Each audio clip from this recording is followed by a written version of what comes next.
How did the world's population grow from just 1 million people to more than 8 billion? For most of human history, population growth was incredibly slow.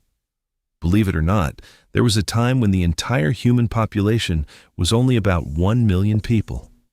So what kept humanity from growing faster? Everything changed when humans learned to farm. Agriculture created a more reliable food supply and allowed larger communities to form. As farming improved, villages became cities, and civilizations began to grow across the world. But growth was often interrupted by wars, disease outbreaks, and food shortages. Then, something remarkable happened. Around the 19th century, population growth began accelerating faster than ever before. The Industrial Revolution transformed society, increasing food production, transportation, and living standards.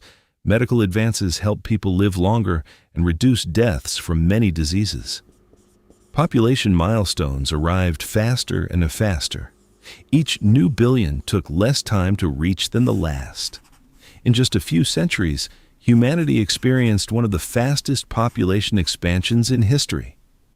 A growing population brings new opportunities, but it also increases demand for resources, infrastructure, and services. Experts continue studying how population growth may change in the future and what challenges and opportunities lie ahead. From a small population of early humans to more than 8 billion people today, humanity's growth story is one of innovation, survival, and transformation on a global scale. From 1 million to 8 billion people, this is our story.